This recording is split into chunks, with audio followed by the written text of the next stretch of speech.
Bangladesh, Pakistan and West Indies. The West Indies have already accounted for Bangladesh and are batting now against Pakistan. It's Elahi the bowler, Reefer, and we're joining this one in the 4th over with a score at 41 for 2.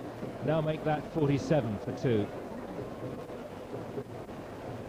Floyd Reefer really getting hold of this. Looked like he was getting to the pitch, but danced down well. Really launches himself at that. Just a single this time.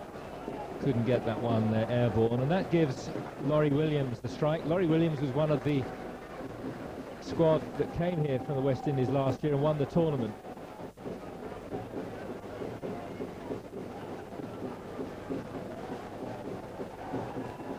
Anywhere will do, and this is going to be a long chase for the wicket-keeper, who's dropped the gloves. Sajid Ali left in.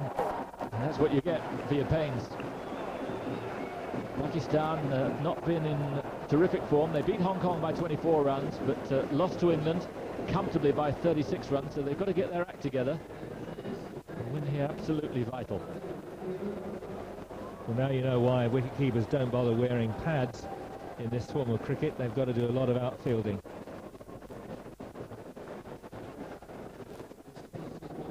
Really, over the last, on the evidence of the first day and what we've seen today, anything over 80 as a target is competitive.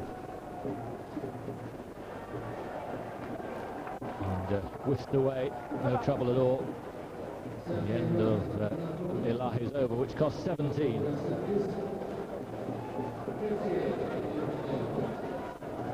Very short boundaries, square on either side. The Hong Kong Stadium primarily built as a rugby pitch or a soccer pitch, soccer format. The hospitality boxes are pretty full. Wide open spaces to the sides. And so if you're going to go for straight drives, you're going to have to hit it as long as you would on any other conventional cricket ground, but you do really get the benefit of those short boundaries if you can get it off square. So the final over, that is Mushtaba, all his orthodox left-arm spinners. Although he won't be looking for too much spin here. Just try and contain Lloyd Reefer, the batsman. And he's got hold of that. But so has Basit Ali. Everyone looking behind him, but Basit has picked up a really good catch there at deep square. And he's glad he's already had his over. That must have stung. So the end of the dangerous Reefer for 13, and that's a blow. Well, that was a blow, wasn't it? That didn't go much overhead height, carried all the way to the boundary, except Basit Ali was there. So Reefer looking very dangerous, but goes for just 13 runs. So West Indies really not away yet.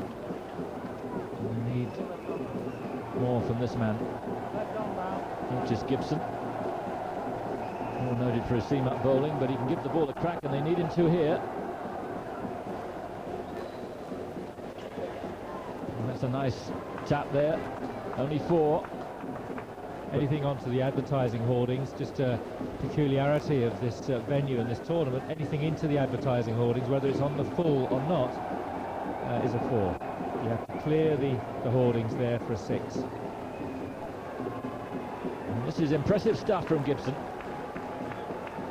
Orthodox shots, finding the gaps, no problem at all. 2 successive boundaries. Keeps his head down and watches it through. Trying to give West Indies a competitive total, which it isn't yet, and that's a dot ball. And there you can see his head did go up, and not much result. They got off to a poor start, West Indies. Wallace was run out for 5, Simmons went for 11.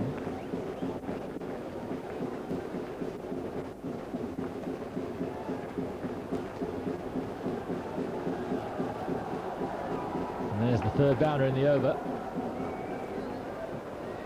So Gibson's making this look more of a target now.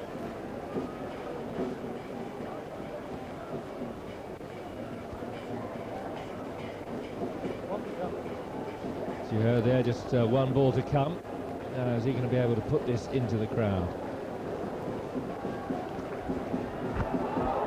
Well, he tried his best, but a mix-up there between Mutava and Laurie Williams.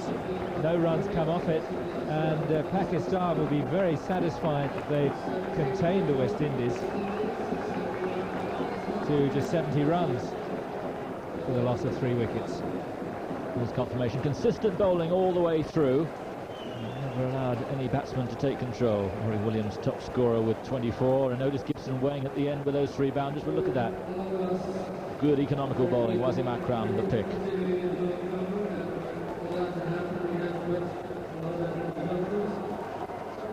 So it's not a daunting task. 71 to win.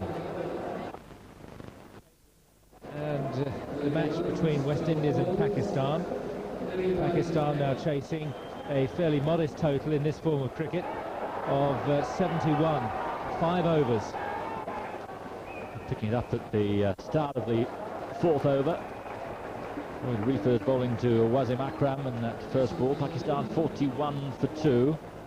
So not the best of starts. And it's this man, Wasim, that they'll be looking for to improve that scoring rate.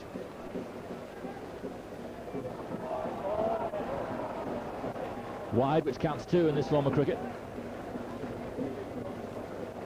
And of course the bowler has to bowl another ball. There's a few peculiarities for sixes rules. If you bowl a wide or a no ball, it is possible to score off it, and you add the number of runs that you score to the extras. Naeem Ashraf with a towering 6 there. So it's the left-hander who gets in the big blow, but not the one you'd expect.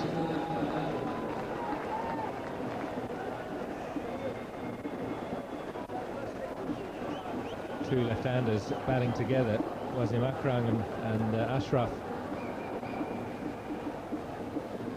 I think it was just short of a length, but he made it into a length ball and then really dispatched it. And he's got hold of that as well. Another massive blow, 6 more. Ashraf threatening to take complete control here. The West Indies are in trouble. You cannot afford to bowl short on this artificial strip. Very little bounce. We come into the last over. Pakistan need just 8.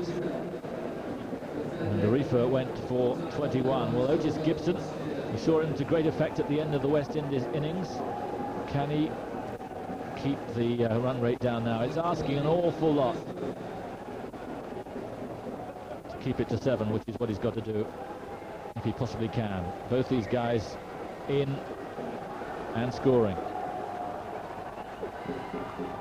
And that full toss won't help. Well, he tried to go with the slower one. It just slipped out of his hands somewhat. Full pitch and dealt with. Well, with 8 runs needed, 6 off the first ball is not a bad way to start.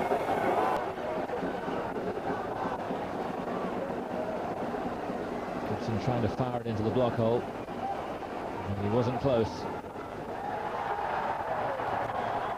And that just about wraps it up. Very impressive finish from Naeem Ashraf. The kind of thing that Wasim has been doing year after year. Pakistan then win by 4 wickets.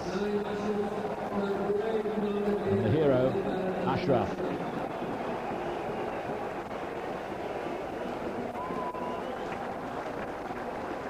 The West Indies bowlers not able to do the job. West Indies have won 1, lost 1. Now Pakistan will have Bangladesh to sort out who wins this Bradman group.